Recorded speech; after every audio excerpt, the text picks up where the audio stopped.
Hi guys, welcome to my channel. Kati pachi, I don't know kati bhayo. But yeah, here I am back.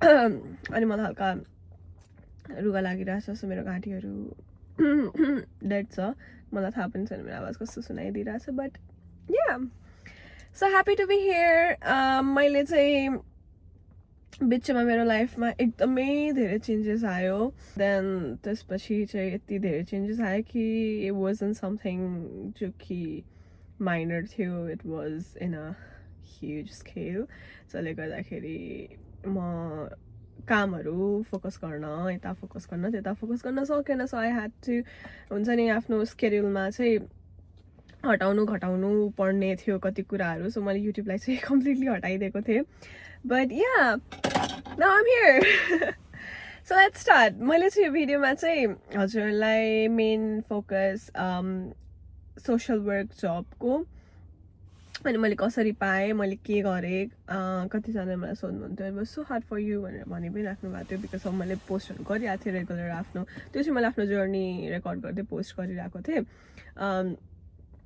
But या मलाई थाहा छैन कि यति स्किलमा मान्छेहरूले relate पनि गर्नुहुन्छ भनेर अनि मलाई कतितिर मेसेजेसहरू पनि आएको छ कि कसरी गर्नुभयो कसरी पाउनुभयो के भयो भनेर so I will explain that in this video so let's go through it so म आफ्नो हल्का ब्याकग्राउन्ड दिन्छु हजुरलाई म चाहिँ पहिला म सानदेखि मैले म्याथ्स पढ्दै आएको अनि मेरो क्लास 12मा पनि म्याथ्स क्लास 10मा पनि म्याथ्स थियो यहाँ आएर पनि मैले आइटी गरेको देन ब्याचलर्स गरेको मैले अनि त्यसपछि चाहिँ ब्याचलर्स गर्नेको बिचतिर चाहिँ I don't know what happened मैले एकदम अगाडि गरेको it wasn't related to PR it wasn't कि मलाई सोसल वर्क पढाएर पिआर हुन्छ त्यो बेला सोसल वर्कको पिआर पनि केही अप्सन त्यस्तो धेरै थिएन थियो option but it wasn't like यति हाइपमा थिएन जति अहिले हाइपमा छ so it was purely out of my will अनि मैले चाहिँ जेन्युनली सोसल वर्क पढ्न मन लागेर पढेको थिएँ सो म आइटीको हाफवेमा पुगिसकेको थिएँ अनि म पहिला आइटी युनिभर्सिटीमा पढिरहेको थिएँ अनि त्यसपछि मैले अफोर्ड गर्न सकेन देन आई डिसाइडेड कि होइन म सक्दिनँ गर्नलाई अहिलेलाई सो आई विल गो कलेजमा पढ्छु भनेर भने मैले अनि म कलेज पढ्न थालेँ अनि जब म कलेजमा पढ्न थालेँ यु नो युनिमा पढ्ने बेला चाहिँ I was doing my best है युनिमा पढ्ने बेला म साथीहरूसँग भेट्न जान्थेँ म युनि पनि जान्थेँ मलाई रमाइलो लाग्थ्यो म प्रोग्राम्सहरूमा पार्टिसिपेट गर्थेँ अनि म राम्ररी पढि पनि रहेको थिएँ लाइक आई ह्याड द्याट त्यो स्ट्याटिस्टिक थियो क्या सब्जेक्ट अनि मलाई म्याथ्स त मनपर्छ नि त सो मलाई त्यो पढ्न क्वेसन्सहरू सल्भ गर्न एकदमै रमाइलो लागिरहेको थियो क्या but when I transferred myself अब कलेजमा त मान्छे आउँदैन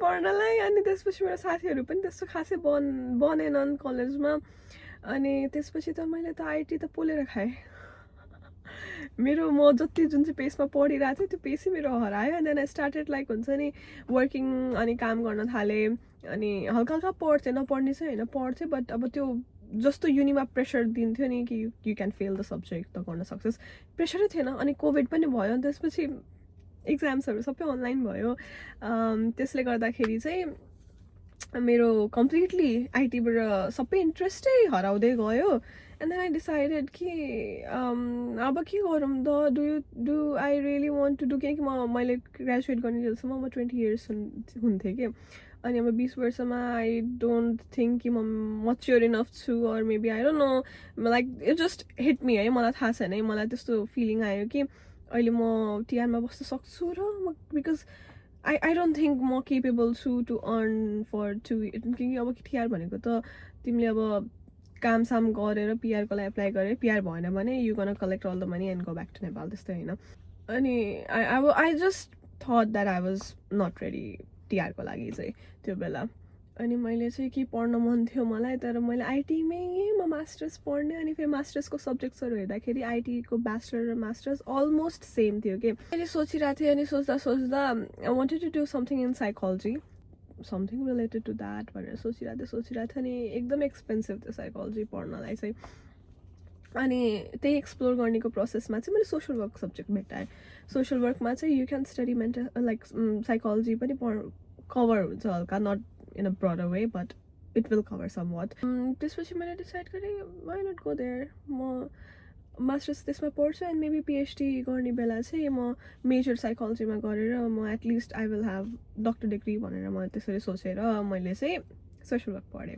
कस्तो भयो भन्दाखेरि मैले अहिले ग्रेजुएट भइसकेँ म मास्टर्समा पनि, तर म 23मा ग्रेजुएट भएको. म 22 इयर्स हुँदाखेरि म ग्रेजुएट हुन्थेँ कि मास्टर्समा, तर I had to do 1 extra year because मेरो ब्याकग्राउन्ड सबै म्याथ्सको थियो. So I had to do 1 extra year. अनि मैले 1 वर्ष डिप्लोमा पढेर अनि त्यसपछि 2 वर्ष सोसियल वर्क गरेर 3 वर्षमा मैले सोसियल वर्कको मास्टर्स डिग्री सकाएँ. So that's how it started. अनि त्यसपछि चाहिँ अब द हार्डेस्ट पार्ट अब कस्तो मलाई के सोध्नुहुन्छ भन्दाखेरि कतिको गाह्रो हुन्छ. सो मैले चाहिँ अब आइटी पढेको थिएँ अनि मैले युनिमा पढेको थिएँ. द्याट वाज द हार्डेस्ट, एकदमै हार्डेस्ट. त्यसपछि म आइटी पढिरहेको थिएँ तर मैले कलेजमा पढेँ. That was easier than uni. अनि त्यसपछि मैले सोसियल वर्क पढिरहेको छु जो कि मेरो लागि अझै इजियर छ because it's more like human behaviour. You don't have to go to के भन्छ अब कसरी के भन्छ त्यसलाई थ्योरिजहरू छ बट इट्स प्र्याक्टिकल. अब थ्योरिटिकल धेरै कसरी थ्योरिटिकलै होइन थ्योरिटिकल धेरै छ अनि लाइक यु क्यान रिमेम्बर के याद गर्न सक्नुहुन्छ नि त. Because you are dealing with people who are vulnerable, जहाँहरूलाई प्रब्लम्सहरू छ लाइफमा and you have to solve them. You are their guide भनौँ न, एउटा गाइडेन्स दिनुपर्ने मान्छे हो नि त. You have to use your brain, you have to be in safe side as well, you have to make them feel safe comfortable. अनि धेरै कुराहरू छ है. तर इट्स मोर लाइक के कसरी एक्सप्लेन गरौँ. इट्स अब हजुरलाई त्यो मान्छेहरूसँग इन्टरेक्ट गर्न मनपर्छ, मान्छेहरूको बिहेभियर बुझ्न मनपर्छ, मान्छेहरूसँग डिल गर्न आउँछ इन द्याट वे भनेपछि चाहिँ एकदम राम्रो सब्जेक्ट हजुरको लागि. बट इफ यु थिङ्क कि म मान्छेलाई सहन सक्दिनँ, म मान्छेको कचकच सहन सक्दिनँ, म नाटक सहन सक्दिनँ and I prefer to do something logical, then I don't think यो राम्रो होला भनेर. बट सबैजनाको आफ्नो आफ्नो चोइसेस हो, आफ्नो आफ्नो तरिका हुन्छ. मेरोमा चाहिँ म पनि मान्छेसँग डिल गर्न सक्दिनँ. So I have decided but I know like म एकदम एम्प्याथ भएको मान्छे हो. I have empathy. सो म आई क्यान फिल मान्छेको कुराहरू. अनि मैले चाहिँ मोर फिल्ड वर्क भन्दा पनि आई वुड प्रिफर डेस्कमा बसेर गर्नु वर्क फर नाउ.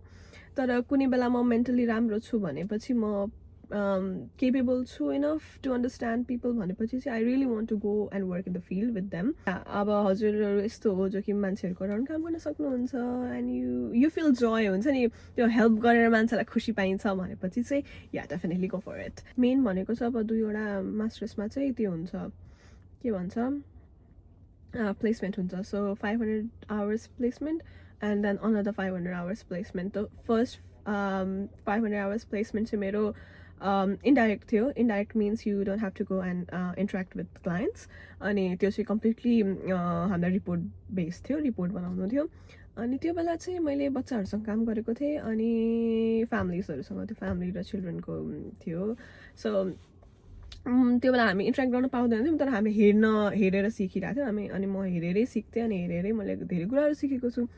त्यो बेला चाहिँ मलाई गाह्रो भएन because they were easy going. अनि जान्थ्यौँ हामी आफ्नो हुन्छ नि, आफूले जे एनालाइसिस गरिरहेछ, जे हेरिरहेछ त्यो सबै लेखेर मैले नोट्समा लेख्थेँ आउँथेँ. अनि त्यसमा लास्टमा गएर रिपोर्ट हामीले रेडी गऱ्यौँ and then boom I passed. But मेरो जो सेकेन्ड प्लेसमेन्ट थियो त्यो चाहिँ मेरो यस्तो गाह्रो भयो, मलाई यति गाह्रो भयो त्यो प्लेसमेन्ट गर्न because they were very strict. त्यो चाहिँ एउटा अजी कम्पनी भयो अनि अन टप अफ द्याट त्यो अजी कम्पनीमा पनि तिमीलाई प्लेसमेन्टको स्टुडेन्ट जस्तो ट्रिट नगरिकन इम्प्लोइ ट्रिट गरिरहेछ क्या तिमीलाई. अनि म इम्प्लोइ जस्तै काम गरिरहेको छु कि. अनि I have to work 8:30 to 5 Monday to Thursday गरिरहेको थिएँ. फ्राइडे अफ हुन्थ्यो मेरो. अनि यति काम गरेर अनि त्यहाँ गएर लाइक लिटरली तिमीलाई 10 मिनटको ब्रेक छ भने 10 मिनटको ब्रेक, 30 मिनट्सको ब्रेक छ 30 मिनट्सको ब्रेक. अनि no I was so mad, I was so done. त्यो बेला म एकदमै पागल भएको थिएँ बिकज मलाई चाहिँ यस्तो फिल हुन्थ्यो मेरो अलरेडी असाइनमेन्ट्सहरू पनि छ अनि हामीलाई चाहिँ असाइनमेन्टको लागि पनि त टाइम दिनु पऱ्यो नि त. हाम्रो रिफ्लेक्सनहरू गर्नुपर्छ, रिफ्लेक्सनलाई पनि टाइम दिनु पऱ्यो नि त. उनीहरूले बुझिरहन्थ्यो क्या अनि अब मेरो फेलोहरू हुन्थ्यो, फेलोहरूलाई गएर मैले बुझाउनु पर्यो, म रोइरहेको हुन्थेँ कि प्लिज भन्न उसलाई मेरो असाइनमेन्ट पनि छ।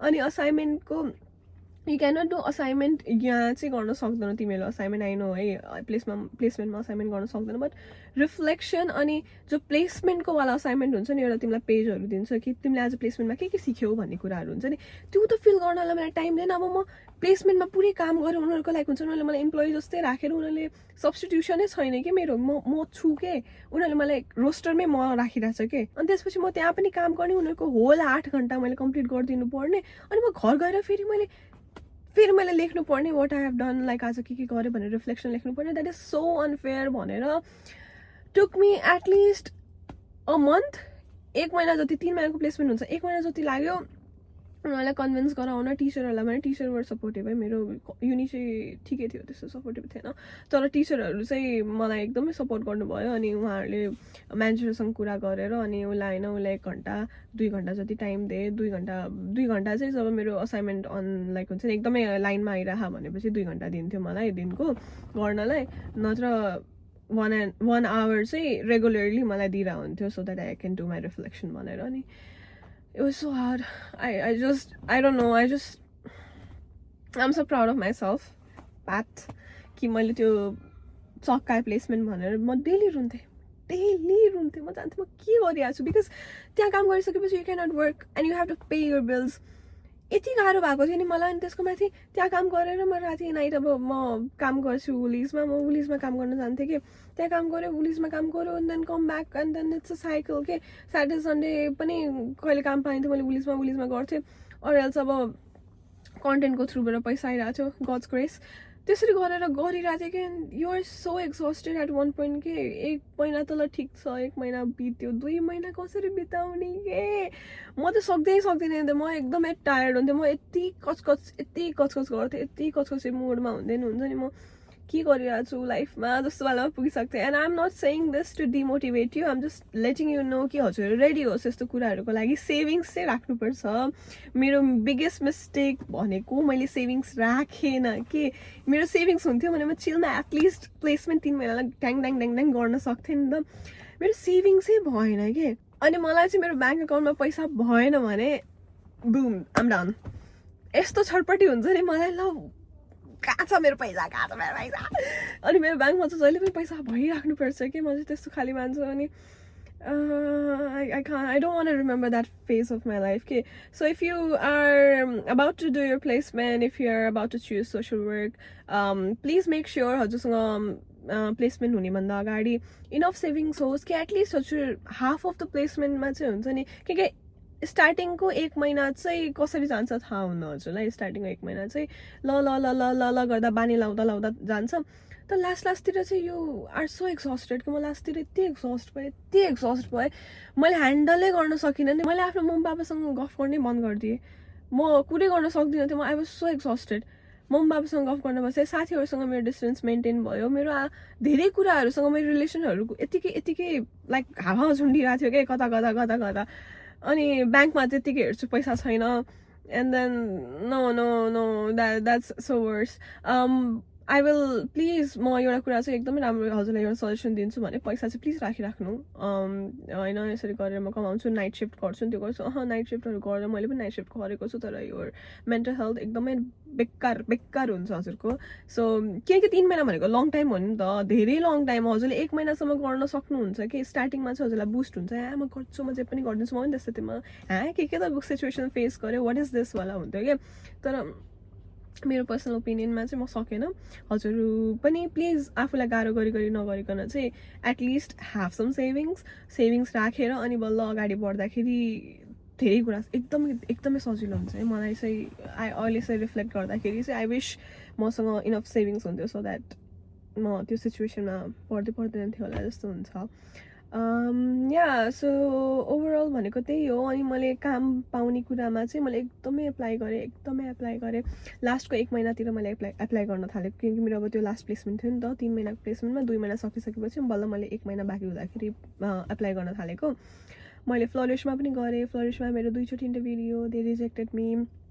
त्यसपछि कति ठाउँमा इन्टरभ्युजमा बोलायो तर मसँग ड्राइभिङ लाइसेन्स थिएन त्यो बेला अनि जान्थेँ म प्लेसमेन्टबाट छुट्टी लिएर फेरि प्लेसमेन्टमा मैले छुट्टी लिएछु भने फेरि I have to cover that hours अनि फेरि मैले एक्स्ट्रा काम गर्नुपर्छ कि एक दिन अनि त्यस्तै गरेर पनि मैले इन्टरभ्युजहरू दिन गएँ फ्लोरिसको त 2 चोटि दिन गएँ मैले 2 चोटि छुट्टी लिएर म गएँ दिनलाई बट केही भएन रिजेक्ट भयो अनि त्यसपछि अझै पनि इन्टरभ्युजहरू दियो अनि इन्टरभ्यूमा जान्थेँ अनि ल तसँग त लाइसेन्सै रहेन छ भनेर भनिदिन्छ अनि मैले स्टार्टिङमा सोध्नु पर्थ्यो नि त सो आफ्टर द्याट चाहिँ मैले लाइसेन्समा ध्यान दिन थालेँ अनि मैले जहिले पनि लाइसेन्स चाहिन्छ तँलाई भनेर सोध्थेँ मोस्ट अफ दि जब्समा लाइसेन्स चाहिन्छ सोसियल वर्कमा सो प्लिज गेट यो लाइसेन्स सेभिङ्स अनि त्यसपछि चाहिँ गर्दा गर्दा लास्टमा यही काममा मलाई प्लेसमेन्टमा उनीहरूले तेरो काम गरेको मन परिरहेछ do you want to work भनिदिन मलाई म अलरेडी ट्रमाटाइज छु के त्यो कामबाटै म ट्रमामै छु कि यहाँ काम गर्नुपर्छ वाला हुन्छु कि मलाई चाहिँ तर अब कस्तो हो भन्दाखेरि पैसा नपाउने बेलासम्म त्यो काम गराउँदाखेरि चाहिँ टाउको दुखाइ हुन्छ तर अब पैसा दिन्छ भनेर मैले त्यही 9 to 5 जब गर्नु छ भने चाहिँ वाइ नट अनि मैले हुन्छ भने अनि मैले हुन्छ भनेर सबै मिलाएँ यहाँको कति मलाई दिन्छस् कति गर्छस् यो गर्छस् त्यो गर्छस् भनेर मलाई चाहिँ 4 days गर्नु मन थियो बिकज मलाई त्यो ठाउँमा जानै मन थिएन कि मलाई जानै मन थिएन मलाई त्यो हेर्दै मलाई हुन्थ्यो मलाई पुरै याद आउँथ्यो कि आफ्नो त्यो मैले गरेको दुःखहरू याद आउँथ्यो अनि उनीहरूले होइन मलाई 5 days चाहिँ चाहिन्छ 5 days गर्न सक्दिनस् भने maybe will try next year भनिदिएर मलाई ब्र नाउ ठिकै छ म 5 दिनै गर्छु तिमीहरूकोमा काम भनेर मैले भने अनि 5 days 8:30 to 5 Monday to Friday गरिरहेको छु मैले अहिले अनि अहिले इजी भएको छ मेरो लागि बिकज अहिले एउटा कुरा मात्रै फोकस गर्नु छ अन्त I have to wake up come to work अनि त्यहाँ काम गर्नु छ अनि त्यो ठिकै छ त त्यो बेला हजुरले त्यो प्लेसमेन्ट मन परिरहेको छैन होला तर once you start getting paid हजुरलाई मन पर्न थाल्छ अनि मलाई चाहिँ कस्तो भयो भन्दाखेरि ठ्याक्क प्लेसमेन्ट सकिने बित्तिकै उनीहरूले मलाई जब अफर राखेँ नि त सो मसँग ग्यापै भएन नि त मसँग 3 महिना चाहिँ ग्याप थियो मेरो स्टुडेन्ट भिजाको लागि स्टुडेन्ट भिजा 3 महिना अझै थियो सो मैले ठ्याक्क प्लेसमेन्ट सकाउने बित्तिकै मैले काम पाइरहेको छु नि त द्याट्स अ गुड थिङ ठ्याक्क प्लेसमेन्ट सक्यो काम पाइरहेको छु अनि त्यसपछि त्यो काम गर्दा गर्दै म बरु अर्को खोजौँला नि त एटलिस्ट मलाई पैसाको बारेमा त्यस्तो टेन्सन लिनु परेन भनेर सोचेर चाहिँ मैले जोइन गरेको आई नो प्लेसमेन्ट गर्न एकदमै गाह्रो हुन्छ अनि and trust me no one can understand you and no one ever will हजुर त्यही बोटमा हुनुहुन्छ हजुरको साथीहरूले मात्रै बुझ्न सक्छ कि वाट युआर गोइङ थ्रु तर इफ यु एक्सपेक्ट कि समन विल अन्डरस्ट्यान्ड यु न एकदम प्रिपेयर भएर काम गर्नु अन्डरस्ट्यान्ड चाहिँ त्यस्तै हो आफूले बुझाउनुपर्छ यो मैले यसको लागि गरिरह भनेर आफ्टर 3 months सबै राम्रो हुन्छ आफ्टर द्याट कोर्स सबै राम्रो हुन्छ भनेर हिँड्ने हो अब हजुरलाई गर्न मन छ भने गो फर इट अनि हजुरलाई जस्ट मैले प्रिकसन्सहरू दिएको कि यस्तो यस्तो हुनसक्छ सेभिङ्स राख्नु गुड कनेक्सन्स बनाउनु मान्छेहरूसँग अनि आई थिङ्क मैले एउटा चाहिँ के कुरा भनेको त मैले बिर्सेँ केही चाहिँ भनेको थिएँ मैले अझै या त्यतिहरू गऱ्यो भने चाहिँ धेरै सजिलो हुन्छ मैले पाएको जस्तो दुःख चाहिँ नपाउनु त्यति भन्न चाहन्छु अनि त्यो दुःख पनि भन्दिनँ was character development moment for me धेरै कुरा सिक्यो अनि धेरै राम्ररी बोल्न पनि सिकेछु धेरै राम्ररी सिचुएसन्सहरूलाई डिल गर्न पनि सिकेको छु you have to go through that phase so that you can be the person that you are right now त्यही भन्न चाहन्छु त्यहीसँग म हजुरलाई अब बाई बाई भन्छु thank you so much for watching my video मैले अझै पनि भिडियोजहरू बनाउँछु मलाई बोल्न मनपर्छ so I will just rant I will just talk अनि आई होप मेरो कुराहरूबाट मेरो एक्सपिरियन्सहरूबाट हजुरहरूले पनि धेरै कुरा सिक्नुहुन्छ भनेर thank you so much for watching bye by